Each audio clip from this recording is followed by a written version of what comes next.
Chers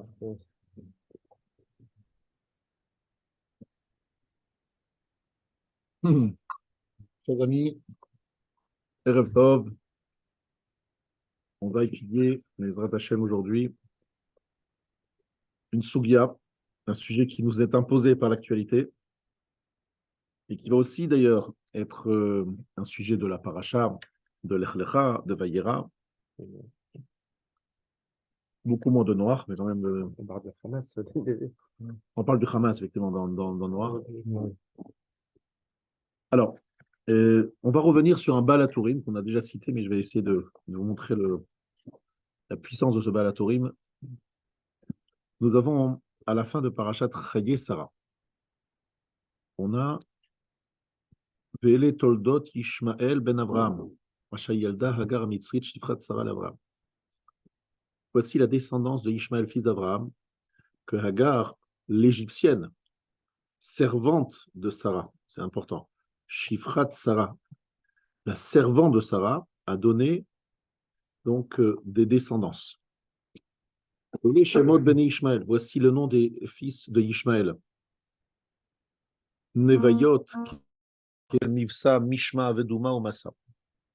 Chadad, Vetema, Yetur, Nafish, Vekema. Elehem ben Ishmael, Vele Shemotam, Vechatzre, Vetirotam, Shneim Asar, Nesiim, Leumatam. Donc il y a 12 princes. On nous dit combien d'années a vécu Ishmael et on nous dit qu'il a fait tchouva. À la fin de sa vie, il a fait tchouva.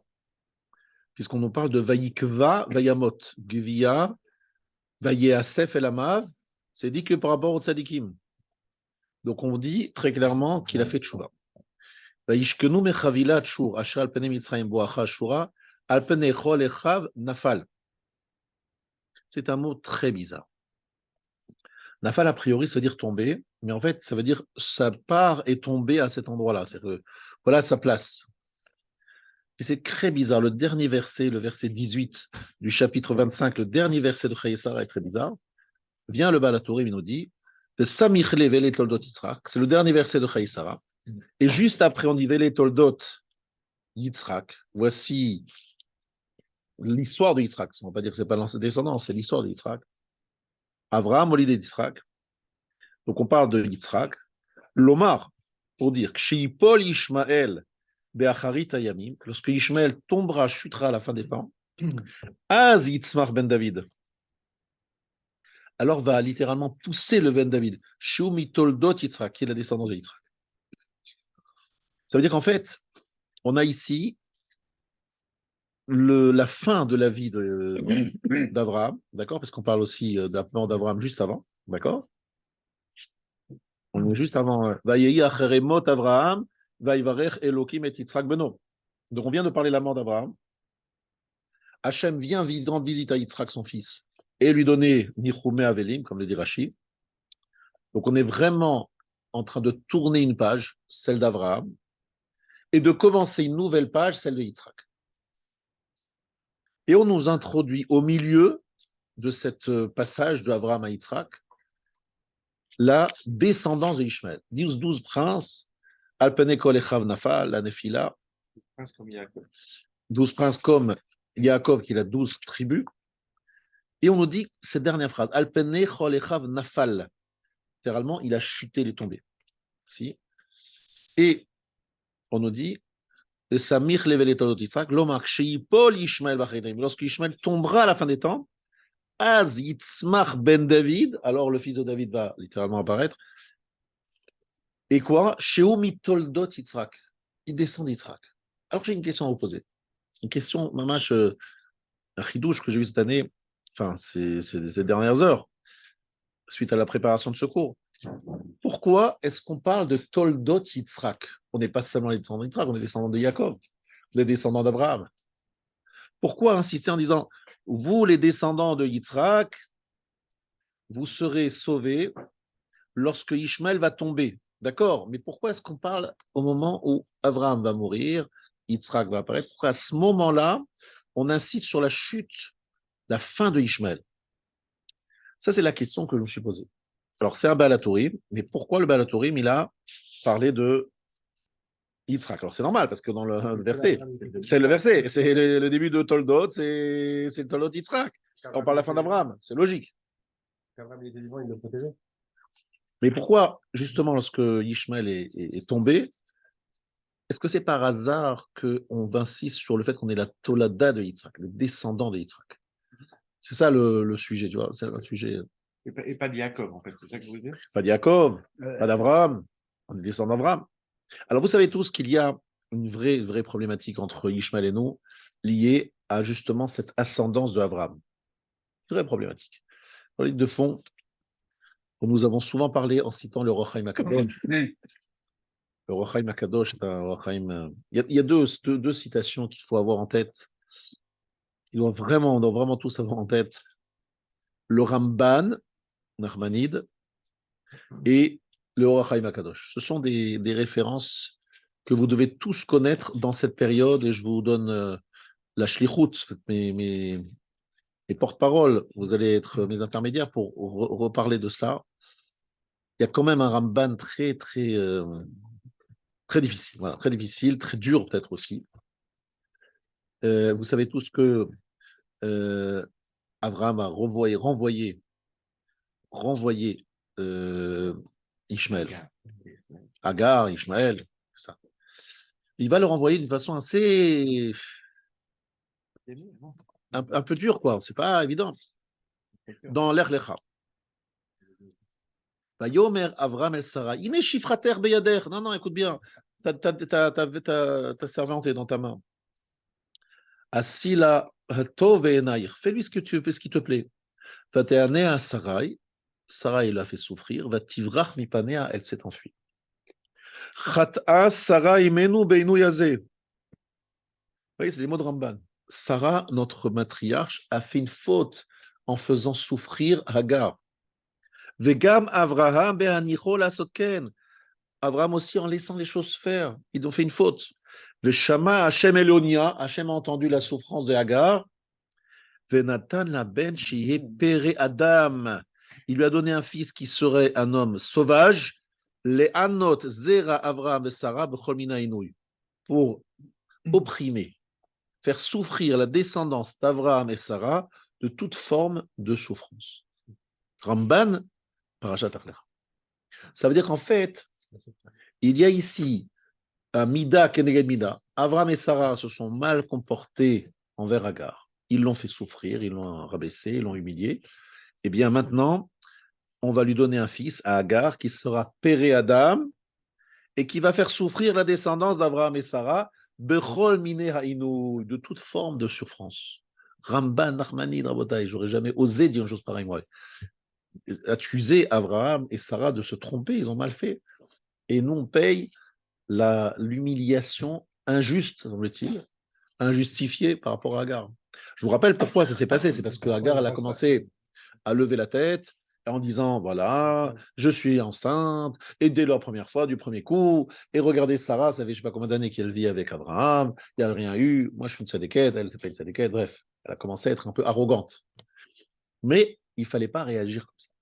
Et ils ont réagi avec beaucoup de temps. Donc ce Ramban, vous devez le garder en tête et ne jamais l'oublier, parce que malheureusement, c'est l'actualité aussi.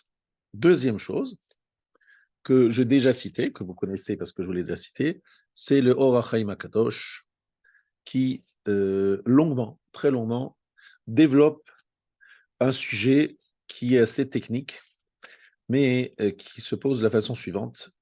Lorsque Sarah donne sa servante à Abraham, est-ce que elle transforme, elle libère de fait, est-ce qu'elle libère sa servante en la donnant à son mari?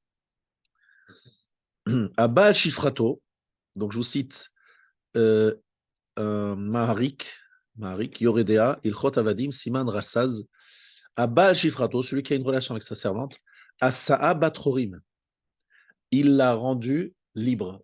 En faisant cet acte d'avoir une relation intime avec elle, il la libère, Davka le Shemishut. Mais il faut qu'il ait l'intention de se marier avec elle. Aval Shelo le Shemishut, mais si c'est pas pour avoir une femme, pas en tant que femme, Lo Asa Batrorim, il ne l'a pas rendu Batrorim.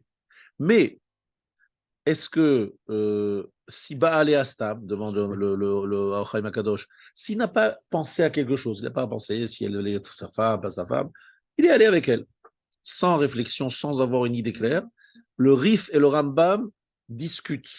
D'après le Rif, elle devient libre, elle se libère par le fait même qu'il y a une relation avec elle, d'accord, même si ça n'a pas été, même si c'était stable. Et d'après le Rambam, il ne l'a pas rendu Batrorim que s'il a clairement expliqué que c'était le Shemichut, c'était dans le but de la rendre sa femme. C'est-à-dire, si effectivement, Machloket, Rif et Rambam, quelqu'un qui a une relation avec sa servante, et que cette servante, il n'a pas pensé clairement si c'était en tant que femme, en tant que juste une relation, Machloket, Rif et Rambam. Qu'est-ce que pense Hagar? Hagar, vous avez compris qu'elle est certaine que du fait qu'elle a été livrée, donnée à Abraham en tant que servante, non, pas en tant que servante, en tant que femme d'Abraham, elle devient libre, elle se libère. Et donc, Rashva bedata Hagar, je suis dans le Roi Chaim Akadosh, chez Yatzta lecherut. Hagar, elle pense qu'elle est sortie, qu'elle est libérée. Elle s'est mariée avec Abraham. Comme il dit dans Kini, Evet shenasa bat chorim, ifne rabo, Yatzta lecherut, v'chen eva shifra shenisset ben chorim, asata gvirta bat chorim, ubeze paka avdut me Hagar. Ce qui va fâcher Sarah, pourquoi ça va fâcher Sarah? Parce que Sarah, elle pense qu'Abraham lui a donné espoir, l'a donné, elle sait comprendre, elle a fait comprendre, oui, oui, Maga, c'est pas juste une relation comme ça, c'est une façon de te libérer. Elle lui en veut. Sarah en veut à Abraham. Pourquoi? Parce qu'elle pense qu'Abraham est responsable de ce quiproquo, de cette erreur qu'il a fait comprendre à Agar, qu'elle était libre. Elle lui en veut. Hamasi Alecha. Hamas, en plus, c'est un mot très fort. Hein. La Tomer, Sarah et l'Abraham. Hamasi Alecha. Hamas. Hamasi Alecha. J'ai un jugement avec toi, je t'en veux. Alecha nimatila onesh. C'est sur toi la responsabilité. Hamasi, en plus, Chomes. Pourquoi? Parce qu'en fait, tu laisses cette femme croire qu'elle est ma rivale, qu'elle est la femme légitime. Et maintenant, moi, je t'en veux parce que tu aurais dû être clair. Tu restes une servante. C'est pas parce que j'ai une relation avec toi. C'est pas stable. J'ai pas une relation. Clairement, je te dis, avant d'avoir une relation avec toi, tu es la servante de Sarah et tu vas le rester. L'ambiguïté a donné lieu à tout ce qui se passe aujourd'hui. Pourquoi? Parce que pourquoi Ishmaël il attaque Yaakov? Pourquoi est-ce qu'il attaque Israël? Pourquoi il attaque Israël? Parce qu'il dit, mais attendez, nous on est descendants d'Abraham. Ah non, Hagar, mais Hagar c'est une femme légitime, elle a été libérée par l'action de la relation, elle a été libérée. Donc nous on a tout à fait un droit sur Eretz Israël, puisque la terre a été donnée à Abraham. Nous sommes les descendants d'Abraham, nous avons droit sur cette terre. Et vous vous installez sur cette terre, mais de quel droit, monsieur? Ah, parce que l'ONU a décidé, qu'est-ce que ça veut dire? Nous sommes en plein droit sur cette terre, vous êtes des voleurs. Donc Ishmaël a un argument religieux, pas un relation. Nous sommes l'enfant, le premier enfant Ishmaël passé avant Yitzhak, il est né avant Yitzhak. Ils vont des fois de plus loin. Il y en a certains qui vont même jusqu'à dire que la Hakeda, c'est pas la Hakeda Yitzhak, c'est la Hakeda Ishmaël. Ils le disent les musulmans. C'est la ils changent, ils disent que c'est pas la Hakeda Yitzhak, c'est faux, c'est la Hakeda Ishmaël. Et donc, le second mariage, il y a une question à distance. Et le second mariage avec Ketura et Hagar, c'est quoi? C'est un remariage? Alors, une fois que, effectivement, là tu es d'accord, je suis d'accord. Lorsqu'il y a Ketura, qui est en fait Hagar, qui se marie, il y a une clarté sur la qualité de la relation. C'est quoi la relation? Déjà, ça les marques. Va Yosef Avraham, Vaikar Isha, Ushma, Ketura. Et c'est quoi son statut? De toute façon, Sarah, elle est Niftara. Alors, Sarah est déjà Nifteret, exactement. Alors, certains disent effectivement que c'est une Pilegesh, c'est écrit comme ça dans les commentateurs. Pilegesh, ça veut dire qu'elle a un statut un peu particulier. Ça veut dire qu'elle a, certains d'après ça disent Kiddushin, mais sans Ketouba. Sans Ketouba, c'est un statut un peu spécial, effectivement. D'autres disent qu'elle a un autre statut, mais en tout cas, c'est décrit exclusivement Yosef Avraham Veikar Isha. C'est pas écrit une notion de chifra. Alors que je vous rappelle que je vous ai cité au début du shiur une phrase très importante, Ve'ele toldot Ishmael ben Avraham, Asher yalda Hagar hamitzrit shifrat Sarah Avraham. C'est bien précisé, Shifrat Sarah, la servante de Sarah. Donc c'est important. C'est que la Torah rappelle que Hagar, c'est la servante. Alors que lorsqu'on parle de Ketura, c'est la femme. Pilegesh, femme. Mais en tout cas, c'est la femme. Et ici, on parle de chiffres.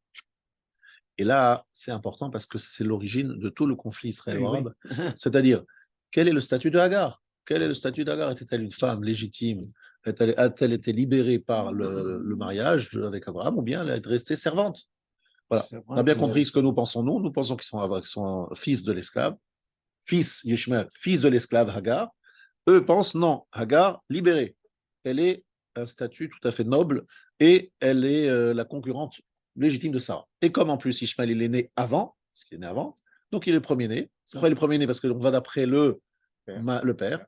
Or le père c'est Abraham. Or le premier-né d'Abraham c'est Ishmael. C'est le Bechor. C'est le Bechor. C'est lui le premier.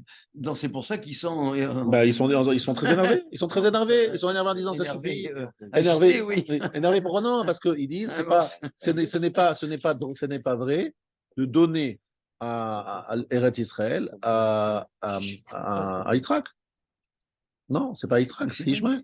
C'est Ishmael le point. Voilà, c'est un premier point qui est très important que vous devez savoir. Il y a un autre appel, Ça commence par là, mais c'est pas que là. Oui, c'est une partie. Avec Ishmael et que non, je lui montre l'oasis. Je lui dis désormais, tu retournes chez Sarah, ta maîtresse. Exactement. Et bravo. Alors, c'est vrai que même l'ange, il insiste sur le fait, retourne chez ta maîtresse, accepte de t'humilier, de te rabaisser devant elle. Mais elle ne veut pas entendre ça. Enfin, elle.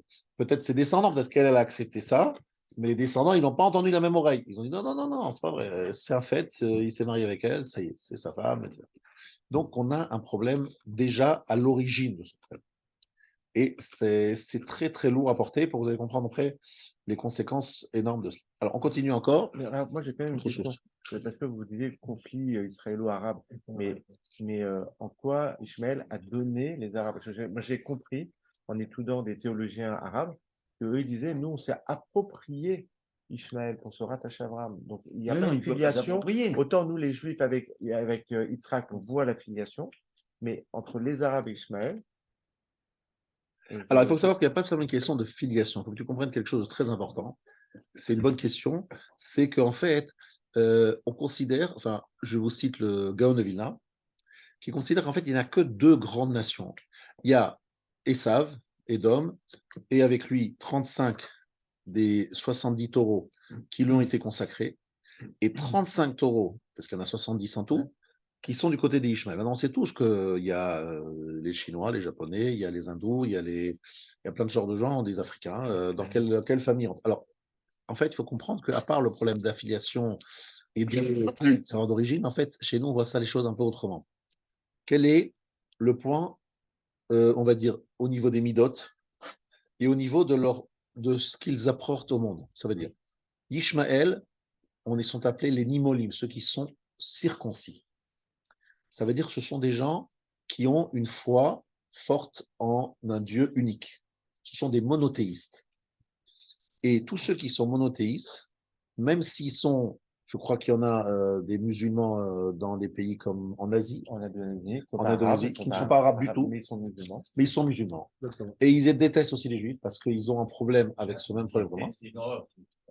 Ils haïssent les juifs, alors qu'ils n'ont aucune frontière, voilà, il n'y a pas de problème territorial, mais ils les haïssent. Pourquoi? Parce qu'ils disent, nous, on est Ishmaël, nous sommes associés à Ishmaël. Ishmaël, c'est quoi?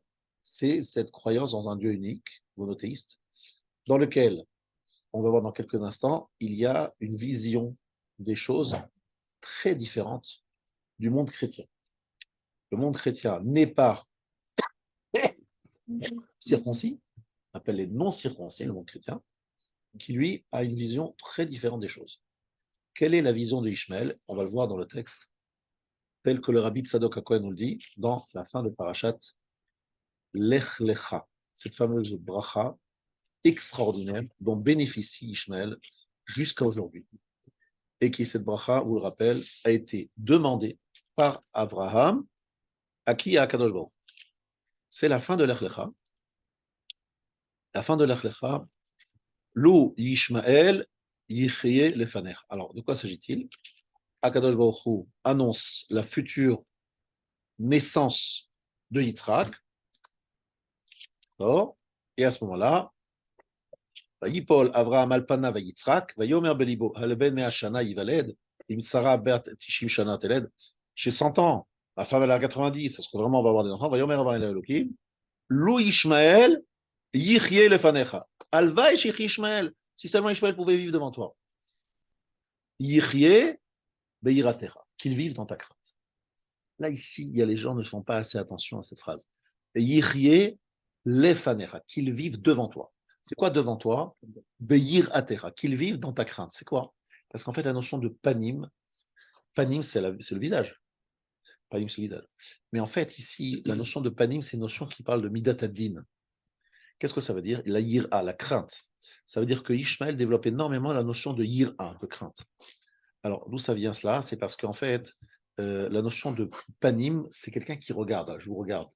Lorsque je regarde quelqu'un, c'est que je le juge, je l'évalue. Akadosh Baruch Hu, lorsqu'il nous regarde des fois, eh bien, c'est des fois pas facile de s'en sortir parce qu'il nous regarde, il regarde tous les détails, ce qu'on fait, ce qu'on fait pas. Donc, l'efanecha, c'est une prière pour que Ishmaël reste, yichye beiratecha, que Ishmaël vive dans la crainte.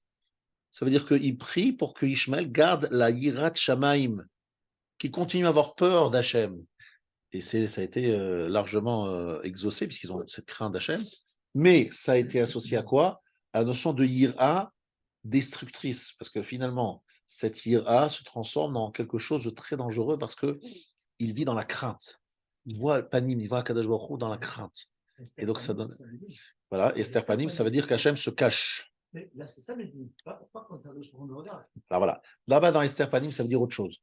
Là-bas, dans Esther Panim, ça veut dire qu'Akadosh Baruch Hu se voile la face, il s'intéresse plus à nous, il détourne la face, il nous livre à la nature.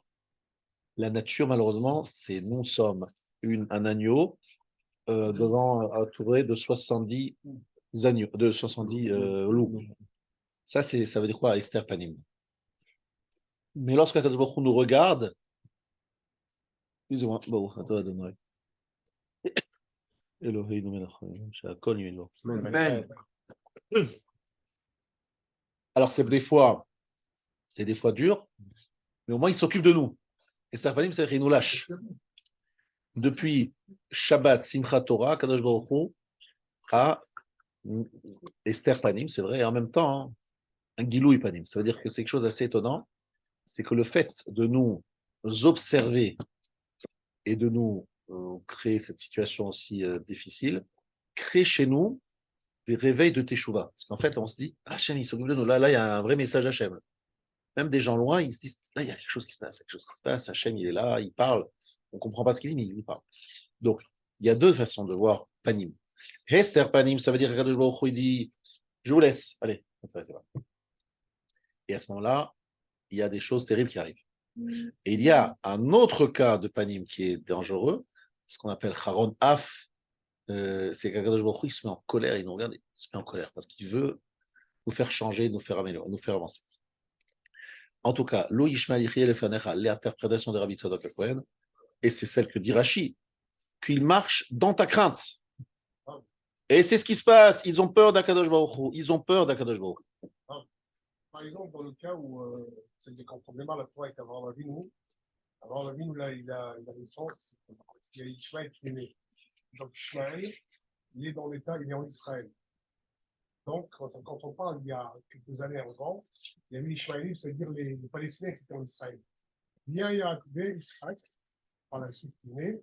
Donc lui, il a une part d'Israël. On voit qu'Ishmaël, Hachem, il renvoie Ishmaël d'Israël. Il l'a renvoyé. Donc, est-ce que peut-être c'est le cas parce que quand on est juif, donc automatiquement. Non, je ne suis pas d'accord du tout avec ton analyse. Ishmaël n'a pas été renvoyé d'Israël.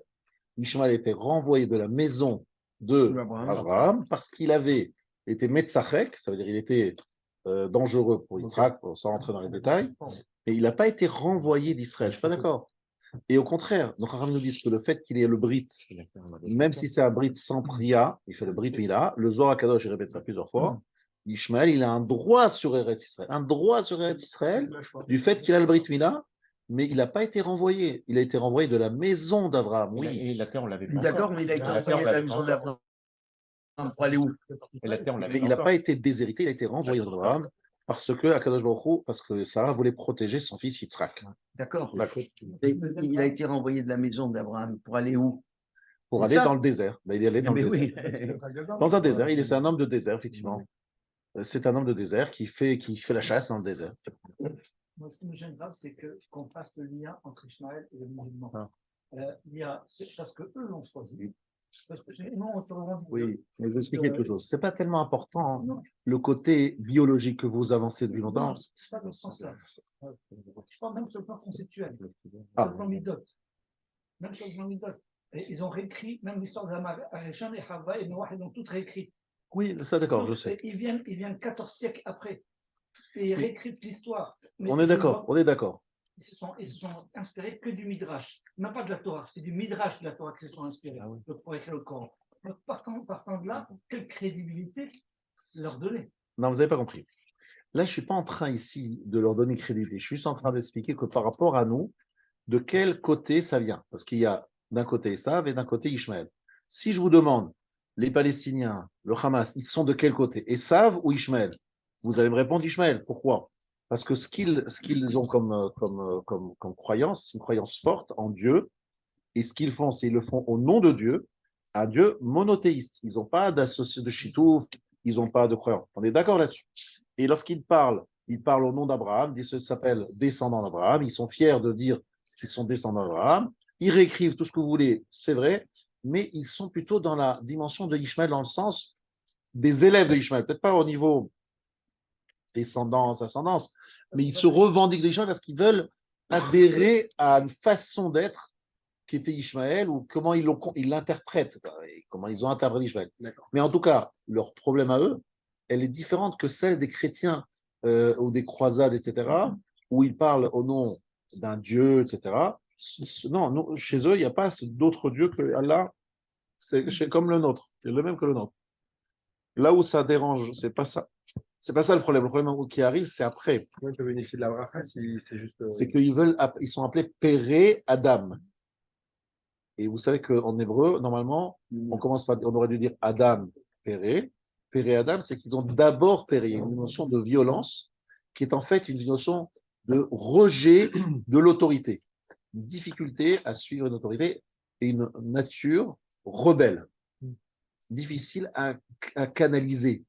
Très, très violente et très difficile à canaliser. Péré Adam. C'est-à-dire une notion de Péré Adam. D'abord Péré et ensuite Adam. Ça, on va l'expliquer justement dans ce qui vient.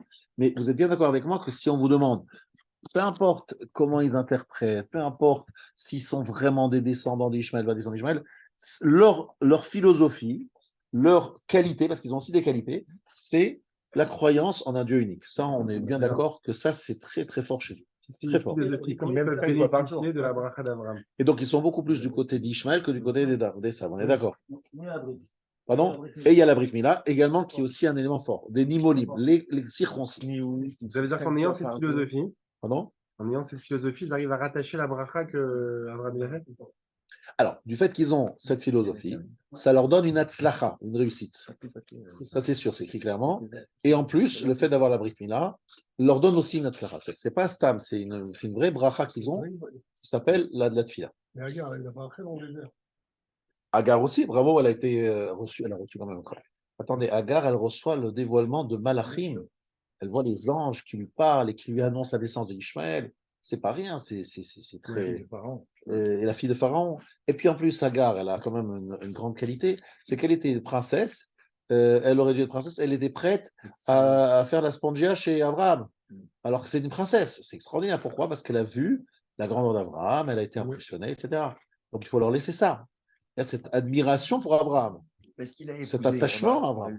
Comment il a épousé? Alors après, il n'a pas épousé seulement que comme servant. Mais eux, ils pensent vraiment qu'ils ont le droit parce qu'ils se sont véritablement été reconnus par Abraham, acceptés par Abraham, libérés par Abraham. Voilà, comme ça, ils voient les choses. Donc ça crée des tensions parce que si deux personnes revendiquent la même place, ça pose des tensions. Donc ici, vous remarquerez que par exemple aujourd'hui, les chrétiens ne sont pas en train de revendiquer une place en Eretz Israël pour l'instant. En tout cas, ils ne le revendiquent pas, alors que Ishmael et Ishmael le revendiquent. Dans le passé, ils ont essayé les croisades, mais les croisades, c'était pour une raison précise, c'était lié à Bethléem et compagnie. Et c'est pas parce qu'ils pensaient être les chefs de la terre. Aujourd'hui, c'est clair qu'aujourd'hui, c'est pas ce qu'ils revendiquent. Ce qu'ils revendiquent, eux, c'est pour protéger Ishmaël. Ils veulent sauver Ishmaël, aider Ishmaël contre Israël, ou plutôt attaquer Israël à travers Ishmaël. C'est encore un autre sujet. Alors, il y a une question qui arrive. Est-ce que le fait d'avoir un fils rebelle comme Ishmaël fait partie des épreuves d'Abraham? Alors, Abraham, il a effectivement plusieurs épreuves. Une des grosses épreuves d'Abraham, ça a été de renvoyer son fils. En compte, pour un homme qui rapproche tout le monde, qui accueille tout le monde, il est obligé de renvoyer son propre fils. Vous imaginez, c'est comme c'est difficile pour quelqu'un comme ça. Oui, mais Et sur ordre de Sarah, donc il comprend que Sarah, il doit écouter Sarah comme Hachem le lui dit. Donc il va le faire, et c'est une grande épreuve pour lui. Mais est-ce que il n'est pas là juste pour être l'épreuve?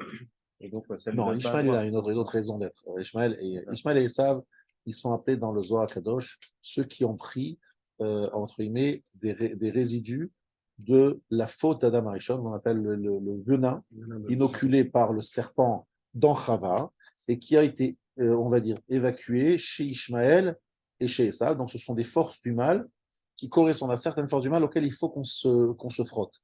Parce qu'il faut que vous compreniez qu'il n'y a pas que le côté militaire et le problème d'opposition de force. Il y a aussi une opposition philosophique et une position aussi de midot, de, de tentation particulière que représente Ishmael, auquel nous devons faire face. Alors, nous revenons à la particularité. Ishmael a une autre particularité, c'est le verset dans Bamidbar, chapitre 24, Oy mi yichye mi sumo el. Cette phrase-là, c'est quoi? Qui le dit? C'est qui l'a dit cette phrase? Oy mi yichye mi sumo el. Bilam qui le dit. Bravo. Dans Parashat Balak. Très bien. Alors, on va traduire cette phrase. Oy. Oy, c'est. On a compris. Malheur. Mi yichye. Qui vivra. Mi sumo quel? C'est quoi que cette phrase sumo? Tin, vav, même vav. Non, pas le Japon, pas le Japon. C'est pas du japonais. C'est pas du japonais. C'est vrai que ça paraît du sumo, ça paraît être du japonais. C'est pas du japonais. Sumo quel? Alors sumo, c'est la shon lehassim, c'est-à-dire placer.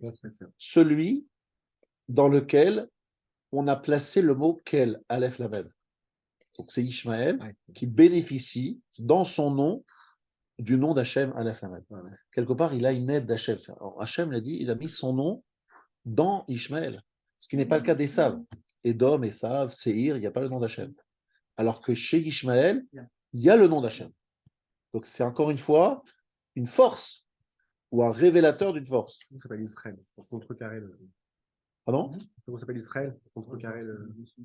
Amar Bilam, Shivim le Shonot, Shebara Kadosh Baruch Hu Beolamo, Losam Shemo Lechad Mehem Ela Israël, Oil Veishva Kadosh Baruch Hu Shemo Shel Ishmael, Shemo Shel Israël, Oy Miefie, parce que Hachem a mis sur un point de sorte d'équilibre, et Israël et Ishmael. Alors, vous avez entendu du Rav Aouzi, peut-être il a cité ce Midrash dans Pirkei de Rav Eliezer, qui est celui que nous vivons mamash en ce moment. Lama nikra shemo Ishmael, she'atid HaKadosh Baruch Hu lishmoa bekol na'akat ha'am, mima she'atidin bnei Ishmael lasot ba'aretz b'acharit hayamim. Pourquoi est-il appelé Ishmael? Parce qu'HaKadosh Baruch Hu écoutera la voix de la supplication du peuple, donc du peuple juif, de ce que Ishmael va faire en la fin des temps en Eretz Israël, au Béné Israël. Velachan nikra shemo Ishmael, shenemar shama Ishmael veyanem. Hachem va écouter et il va leur répondre. Ça veut dire quoi? C'est qu'Akadosh Baruch Hu écoutera le peuple juif qui sera mis dans une souffrance par Ishmael. Yishmael, Akadosh Baruch Hu écoutera parce que Ishmael nous fera prier et parce que nous, grâce à cette prière-là, Hachem nous écoutera. Et c'est Ishmael qui va nous forcer à prier parce qu'il va nous faire des choses désagréables en étant sympathique. D'accord? Alors, donc on est vraiment au fin fond, vraiment dans le sujet.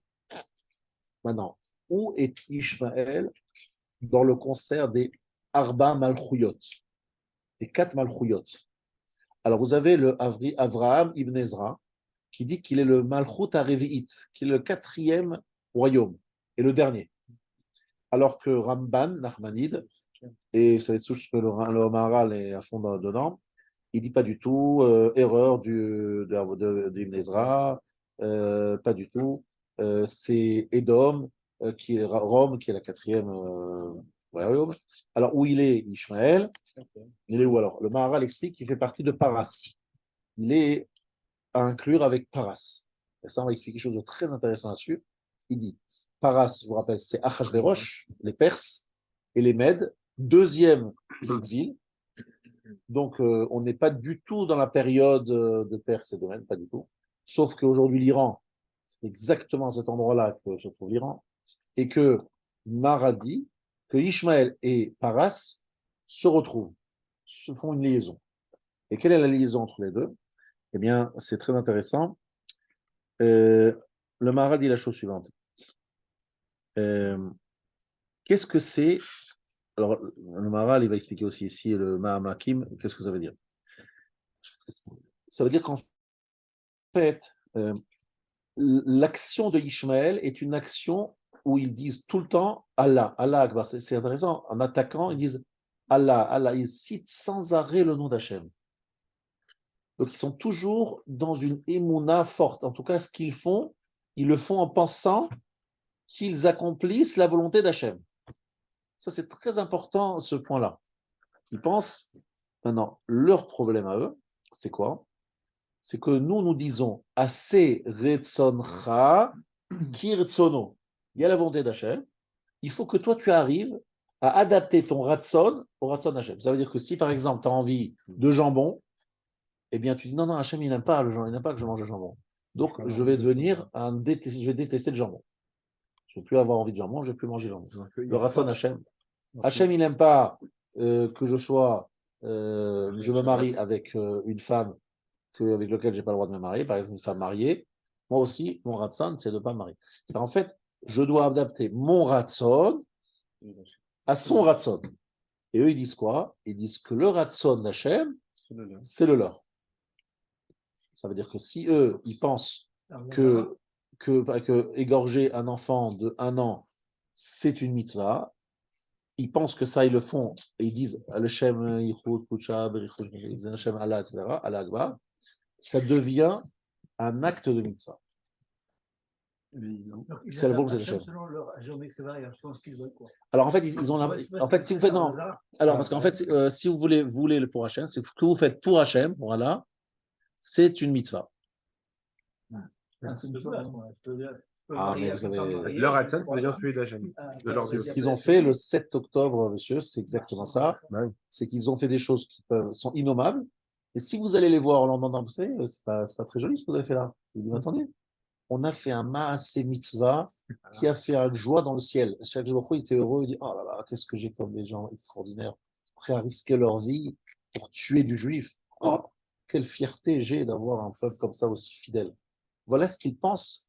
Et ils sont prêts à donner leur vie parce qu'ils sont convaincus que c'est exactement ce que Dieu veut et que le Gan Eden l'aurait promis pour cet acte. Alors, il y a des choses qui ont été clairement dites non, il y a des choses, alors attention, je précise. Il y a des interdictions qui ont été clairement énoncées par Mahomet. Sur ça, ils n'ont pas le droit de dire je pense que, parce que ça a été clairement dit que c'était pas bien. Mais il y a beaucoup d'éléments qui ne sont pas précisés. Et d'autant plus que dans le Coran, on laisse entendre que le djihad, la guerre sainte, on n'a pas l'air d'être tellement contre. Voilà. On ne dit pas, il n'y a pas l'apologie de tuer des enfants, mais en tout cas, il y a clairement écrit que les infidèles, bon, Yeshomrim et Yeshomrim. Donc c'est pas, ils n'ont pas inventé hein, ça. Par contre, c'est vrai que il y a des règles qui ont été édictées, peut-être pas toujours par Mahomet dans le Coran, mais d'autres après, qui sont sur des sourates, ils font attention à ne pas boire d'alcool, enfin, officiellement, et à ne pas faire certaines choses. Pourquoi? Parce que c'est clairement écrit. Mais il y a beaucoup de choses qui ne sont pas précisées. Et c'est ce qu'ils ne sont pas précisés, ils en profitent pour l'expliquer à leur façon. Il y a un attentat là, à Bruxelles, on Ouais. signale à l'instant. Ouais. C'est pour ça que j'ai fermé le téléphone, ça. J'ai eu une alerte. Il est démorpheux ou. Non, mais bon, voilà, c'est que c'est pas un problème. Non, je sais pas. Ouais, j'ai eu l'alerte. J'ai fermé le téléphone. Non, je sais pas ce que c'est. Quelqu'un a commenté en disant, voilà, ils sont capables de faire ça. On sait pas où c'est. On n'a pas Dans terminé. le centre-ville. Dans le centre-ville. T'es d'accord? C'est-à-dire en fait quoi? C'est-à-dire qu'en fait, on a ici une émouna très, très, très forte et on a en même temps une incapacité à maîtriser, à dominer leurs réactions. Leurs réactions peuvent être extrêmement violentes parce qu'ils ont une violence en eux. Mais en plus, cette violence, elle est motivée, encouragée par leur émouna. C'est ça qui est vraiment très important. Excusez-moi. Ouais. Mais aussi dans la Torah, on voit qu'on a des passages où on peut être très dur envers ceux qui sont pas infidèles, mais en violation des commandements. Alors, j'aimerais savoir à quoi tu fais allusion précisément, parce que moi, je ne vois pas à quoi tu fais allusion. Alors, Chaimita, tu as bien compris que tu as lu la Gemara, merci beaucoup. C'est deux témoins qui doivent avoir prévenu la personne. Et tu as vu peut-être dans Makot, à la fin du premier Pérec, qu'un tribunal qui tue une fois tous les 70 ans est sanguinaire. Donc, finalement, la peine de mort, elle est appliquée une fois tous les 70 ans, peut-être, et tous les 100 ans. Donc, en fait, on n'est pas dans on n'est pas vraiment là-dedans. Hein. Parce que pour prouver deux témoins qui étaient là, qui ont prévenu, et le bonhomme il a dit à Il Falpiken, appelle ça comment la ignorante. on essaie en plus de les mettre en contradiction. Bref, la peine de mort existe, mais elle est très rarement appliquée, tu vois. Donc, dire qu'il y a quelque chose. La seule chose sur laquelle on est effectivement d'accord, c'est sur Amalek. On est assez violent sur Amalek. Mais je te fais remarquer qu'Amalek, on ne sait pas qui c'est. Donc, aujourd'hui, cette mitzvah n'est pas applicable. Maintenant, je voudrais ici aller un peu plus loin, si vous voulez bien. Ici, il y a une notion très intéressante que j'ai trouvée sur la notion de Yitzhak. Yitzhak, quelle est sa qualité première, sa qualité, on va dire, qui le caractérise? La rigueur. Ça, la rigueur. En fait, ce qui caractérise Yitzhak, c'est qu'en fait, il se considère toujours comme un rien, comme toujours dans la pachad, on appelle ça pachad Yitzhak, la crainte. Ça veut dire qu'il est toujours, est-ce que je fais bien, je fais pas bien, il est toujours en sentiment de ne pas faire les choses comme il faut, toujours se remettre en question, toujours voilà, de s'annihiler totalement, comme un korban. Il se donne à Kadosh Baruch Hu de façon totale. D'accord? Alors, Midat Parad Yitzhak. Metsioto, Ena Yetziva, Veimureret. Leakir Shemitzad Atzmo, En Lanu Kiyum. Alors, en fait, qu'est-ce que c'est qu'être descendant de Yitzhak? C'est de comprendre que nous n'avons aucune façon de vivre et de résister à tous nos ennemis, si ce n'est parce que Akadosh Baruch Hu nous aide.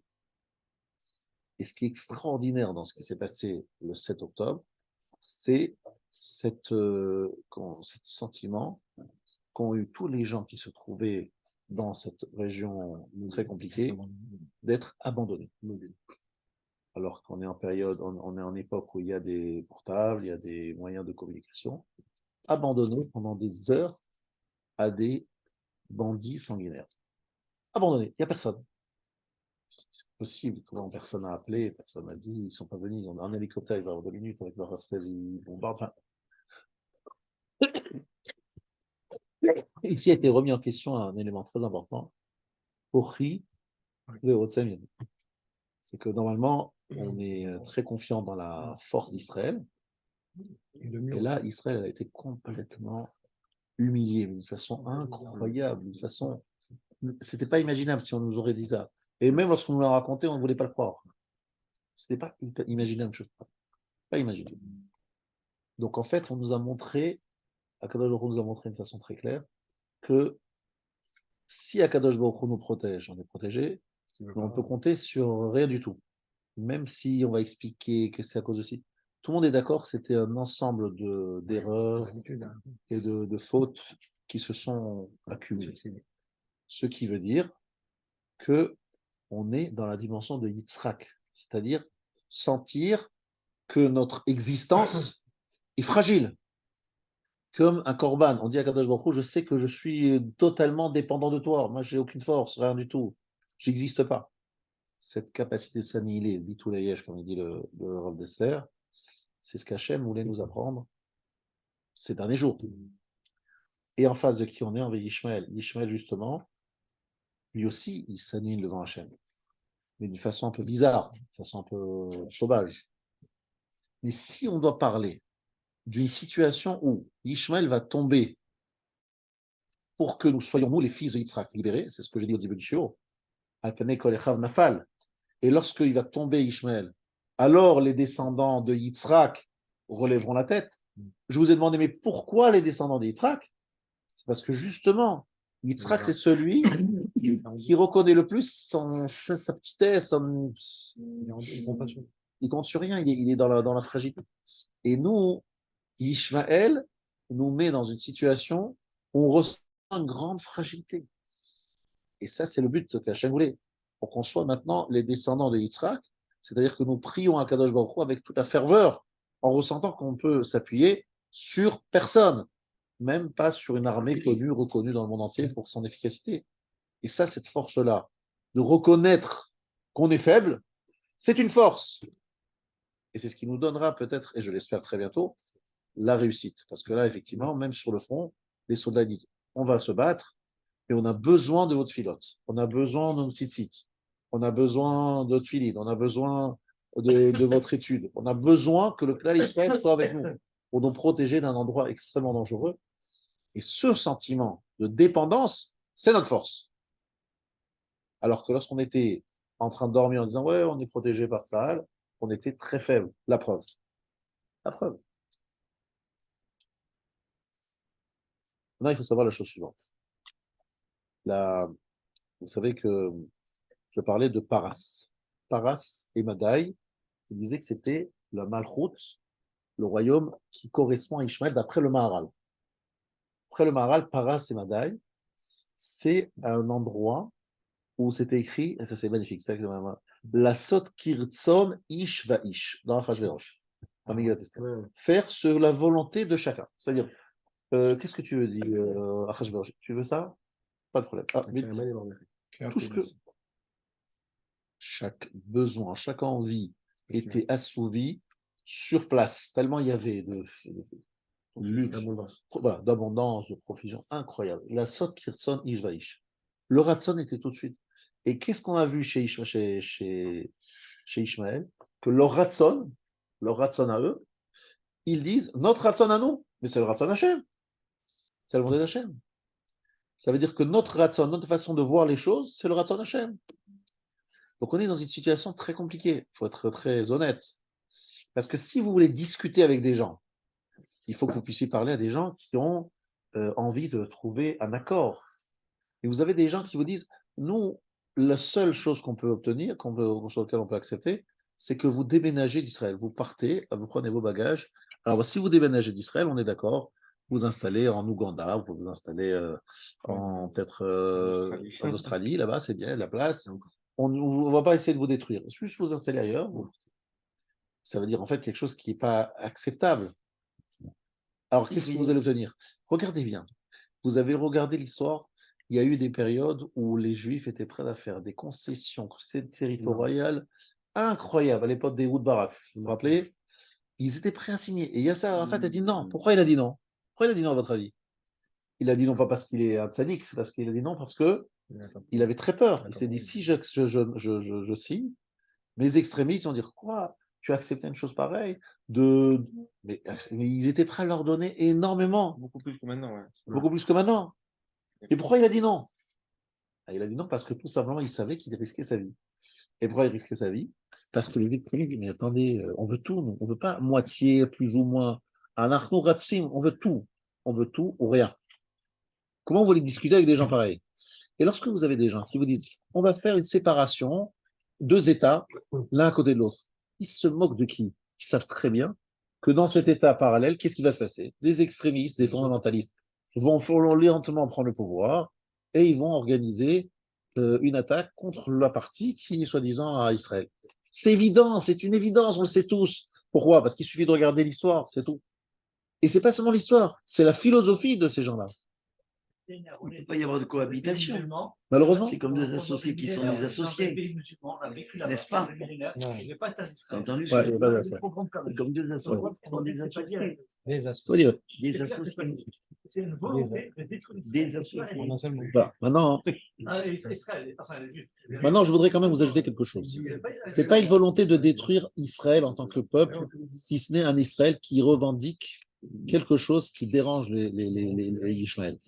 C'est-à-dire que si on disait, oui, Ishmaël, vous êtes le patron, vous êtes le chef, vous dirigez Israël, et nous, on est juste là, voilà, certains accepteraient, parce qu'ils diraient, si à partir du moment où on ne met pas en risque un point très important, Ishmaël, il a dit Mahomet a dit, ces Juifs ont été chassés par Hachem au moment de la destruction du premier et du second temple, et donc maintenant, les dignes descendants d'Abraham, ceux qui mériteraient Israël, c'est nous.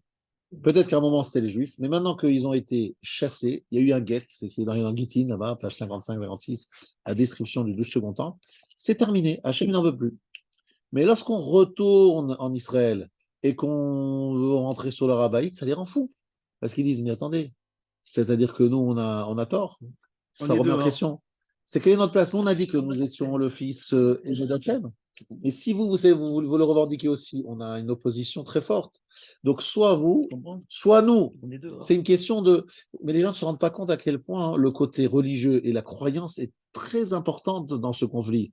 Ce n'est pas un conflit simplement de territoire ou de géopolitique, parce que c'est une vraie conviction, une conviction religieuse qui est très très forte, dans laquelle notre conviction à nous s'oppose fondamentalement à la leur et ne peut pas trouver véritablement d'accord, parce qu'il y aura toujours une situation où on va dire, ben nous on veut un Rabbaït, on veut le Beth Amikdash, mais il dit, mais attendez, même pas en rêve, vous comprenez ou pas? Il s'est réveillé quand même très tard, le prophète Mohammed. Pardon? Il s'est quand même réveillé très tard. Qui ça? Le prophète Mohammed. Oui, c'est oui, très tard. 6e siècle. Ouais, d'accord, mais peu importe. Là, on parle de Harit Ayamim et que Ishmael va. Maintenant, il y a un point il y a une grande espoir, c'est que Ishmael il fait Teshuvah à la fin. Ça veut dire qu'il y a un moment où Ishmael il accepte d'entendre, et comment on le voit, c'est très intéressant. Comment on voit qu'il a fait Teshuvah? Parce que au moment de l'enterrement d'Abraham, comment c'est écrit? C'est passé Yitzhak. Comment vous savez qu'il s'est passé Yitzhak? Il a marqué à la fin. Raphaël et Sarah, c'est écrit comment? Yitzhak était en premier. Il a laissé passer devant lui. Il était en premier, je crois. Ah, Chazak. Il a laissé la place. Vaïkberu Oto, Yitzhak, ve Ishmael Banav. D'abord Yitzhak, c'est Ishmael. Il a dit, moi je te laisse passer. C'est la preuve de Mikan she'asa Ishmael Shuva, ve'olich et Yitzhak lefanav. À la fin de la vie d'Abraham, il a eu le mérite, le plaisir de voir Ishmael accepter que Yitzhak serait devant lui. Donc il y a un moment. Il a pris sur lui, là. Hein, il a pris sur lui, c'était très dur pour Ishmael. Mais Abraham, il était très heureux. Il a dit, ah, mon fils Ishmael, il accepte de donner la priorité, la première place à Yitzhak. Ah, je suis rassuré, il est mort comme ça. Abraham. Seva Tova. On appelle ça Seva Tova. Ça, c'est écrit dans Rashi. Et peut-être que c'est ça qui va se passer. Voilà. Ils sont arrivés bien après. Ils ont vu qu'au départ, ils pensaient être premiers. Et puis ils ont vu quelque part. Quand on voit aujourd'hui, quand on voit aujourd'hui qu'il y a une normalisation des pays arabes. Par exemple, voilà, Khazak. C'est la Perse qui fait tout pour les empêcher. Ça fait quand même. Alors, effectivement, bravo. C'est qu'on voit effectivement des pays arabes prêts à faire la paix avec Israël. Et d'un autre côté, un côté fondamentaliste. Extrêmement extrême, qui refuse toute discussion de résister, en fait. et qui essaie de résister, etc. C'est très intéressant. Ça veut dire qu'en fait, quelque part, l'amorce de la Teshuvah était engagée, mais à cause de certains extrémistes, c'est quelque chose qui bloque. Et c'est quelque chose qui doit nous faire réfléchir. Qu'est-ce qui va se passer ici? Alors, on ne sait pas ce qui va se passer, parce que je ne suis pas un prophète, je ne peux pas vous dire ce qui va se passer. Je sais juste une chose. Alpane kol echav nafal. Là arrive en fait un deuxième élément, c'est Esav. Alors c'est le point d'Esav qui est un sujet. Là, je suis obligé de vous dire que dans le chapitre 32, le chapitre 38, le chapitre 39 de Yecheskel, il faut relire et il y a des choses qui font réfléchir. On parle là-bas de la guerre de Gog et Magog. Et on parle que, d'après certains commentateurs, dont le Malbim, que la guerre de Gog et Magog, c'est une opposition entre les circoncis et les non-circoncis. Et donc, on parle d'une guerre entre deux civilisations, les circoncis et les non-circoncis. Cette opposition-là, certains disent que c'est une opposition qui est entre l'Occident côté Europe et l'Occident côté Russie. Aussi ce genre de lecture. Mais en tout cas, ce qui est clair, c'est que là-bas, à la fin des temps, en Eretz Israël, se feront des oppositions, des guerres très, très violentes entre ces Esav, les non-circoncis et les circoncis, qui finalement vont s'allier contre Israël. Et c'est à ce moment-là que le Mashiach viendra, pour sauver Israël de cette alliance terrible entre Esav et Ishmaël. Donc en fait, ici, lorsqu'on voit ce qui se passe, on se demande si on n'est pas en train de commencer un processus vers ce genre d'opposition, puis après de retrouvailles, puis après de sauvetage in extremis. C'est vraiment le sujet que je vous invite à lire et à relire dans Yecheskel, et vous irez là-bas des choses incroyables dans les commentateurs. Les commentateurs sont très clairs sur ce qui va se passer à la fin des temps. Et effectivement, vous avez tous compris que la Brit Mila des Ishmaël, elle est pas parfaite, elle n'est pas totale. Il n'y a pas eu la priya. Vous savez ce que c'est priya? C'est retourner la peau. Et en fait, le Zohar, il dit qu'en fait, il a voulu faire la priya, il a été empêché de la faire, parce que si la Brit Mila avait été allée jusqu'à son terme, là, on aurait eu beaucoup de mal. Donc, c'est parce que la Brit Mila n'est pas totale qu'on sait que Ishmaël n'aura pas une part sur Eretz Israël définitivement, mais une part quand même pendant un long moment. Et là, maintenant, il dit, on est dans notre droit, parce qu'on a la Brit Mila et parce qu'on a la Emouna. Et à part ça, ils ajoutent quelque chose d'autre. Ils ne supportent pas que le peuple juif ne soit pas Shomer Mitzvot. C'est très intéressant ce qu'ils disent. Ils disent dans leur propagande, ils disent, vous êtes des gens qui revendiquez la part sur Eretz Israël, donc vous utilisez la Torah, la Bible, mais dans la Torah, il y a plusieurs parties. Il y a la partie qui parle de Eretz Kenan, à qui elle appartient, mais elle parle aussi de Shabbat, de Kashrut, etc., etc. Et vous ne respectez pas la partie qui vous embête. Celle qui vous intéresse, le revendication sur Eretz Israël, vous la regardez, vous la sortez comme ça, vous l'exhibez, et le reste, non. Et là, ça ne va pas. Soit vous êtes des dignes descendants d'Abraham et de Yitzhak et de Yaakov, et vous continuez, vous faites la Torah de Aleph jusqu'à Tav, et donc vous avez le droit de revendiquer Eretz Israël, sinon, dehors. Et c'est qui parle? C'est pas eux qui parlent, c'est Akadosh Baruch Hu qui nous dit Taki Haaretz Etrem, la terre va vous vomir si vous ne respectez pas quoi? En particulier les harayot, les relations interdites. Attention à vous, vous allez être rejetés de la terre parce que vous ne respectez pas des règles. Incroyable. Tout ça, c'est écrit dans le texte très, très clairement. Alors, je vous ai dit tout à l'heure que il a Sumo Kel, il a en lui le nom d'Hachem, Aleph Lamed. Ça veut dire qu'ils sont des croyants et Akadosh Baruch Hu reconnaît que leur force à eux, c'est leur croyance. Et cette croyance, elle est peut-être déviée, c'est Péréadam, tout ce que vous voulez. Mais c'est une croyance qui est authentique, qui est vraie, qui est amitite. Mais elle est complètement, elle est très mal vécue. Et alors, c'est très intéressant de voir qu'en fait, ce qui nous oppose aujourd'hui avec Ishmaël, l'histoire qui se passe aujourd'hui, c'est passé à Simchat Torah. Et ça, tout le monde me demande, mais pourquoi Simchat Torah? Qu'est-ce qui s'est passé? Pourquoi ce jour-là? Alors, il y a une explication simple, c'est qu'ils savaient qu'il y avait des permissions et que c'était un jour où il était plus facile d'attaquer parce qu'il y avait moins de gens sur le terrain. Évidemment, ça, c'est le côté purement militaire et stratégique. Logistique, stratégique, c'est logique. Et tactique. Mais c'est pas ça que j'aime nous dire. Simchat Torah, c'est un moment où on marque la relation privilégiée entre Akadosh Baruch Hu et nous. On a une relation très spéciale qui, comme je vous rappelle, pendant Sukkot, on parle de tous les 70 nations, d'accord? Mais fini Sukkot, on a Simchat Torah où il y a un seul taureau, un seul bélier et 7 agneaux pour rappeler que c'est Seuda Ktana, petit repas, entre nous parce que je vous aime. Caché à l'ail prédatrek, je ne veux pas vous quitter. Et ce jour-là, qui parle de la Simcha de la Torah, de lien très profond qui est entre nous, ils attaquent. Pourquoi? C'est tout à fait ce que j'ai expliqué jusqu'à présent. Pourquoi vous, les Juifs, vous revendiquez une relation intime avec Hachem, une relation exclusive avec Hachem, dans laquelle nous, Ishmael, on n'a aucune part.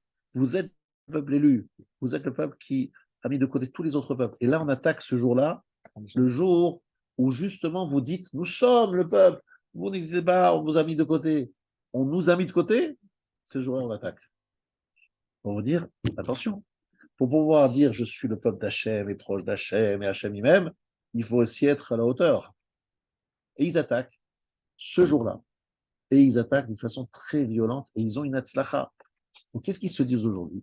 Ils se disent aujourd'hui que Hachem est avec eux, que Hachem les protégeait, que Hachem leur a donné une hatzlacha. Pour eux, c'est une hatzlacha énorme d'avoir fait ce qu'ils ont fait. Et ils sont très fiers, sûrs d'eux. Et donc Ishmael, il relève la tête dans le monde entier. Il se dit, ça y est, on va en finir avec ces Juifs, ça y est, c'est terminé.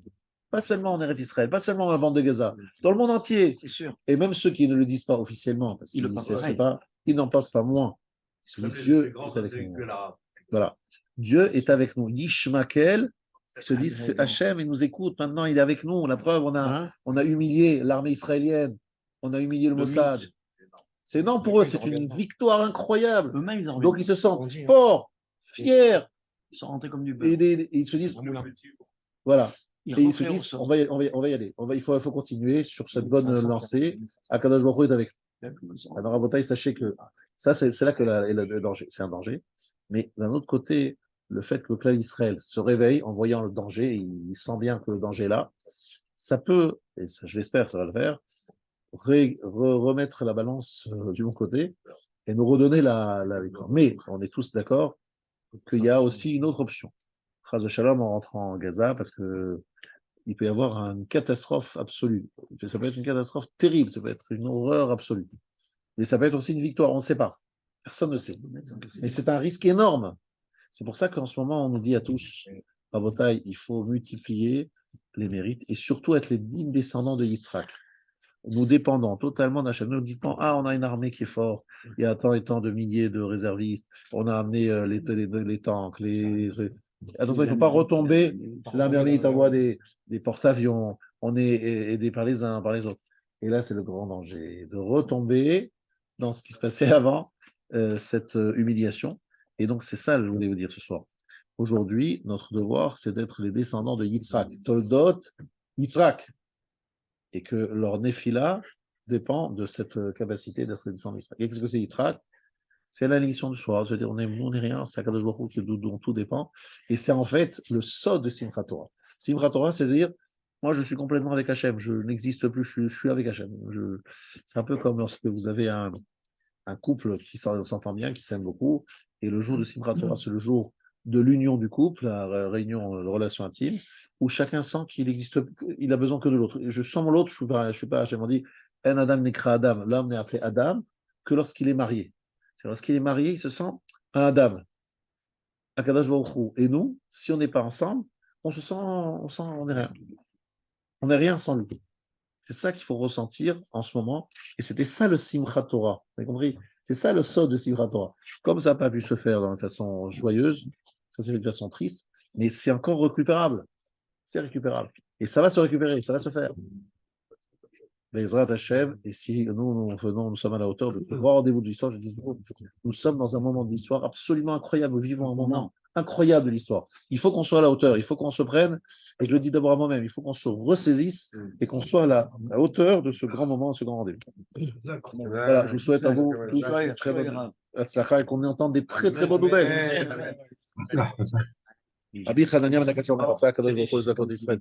לפיכך, ייבא להם תורה מזאת שנאמר, אדוני חפץ ומציפו, יגדיל תורה וידיר קדיש לישראל.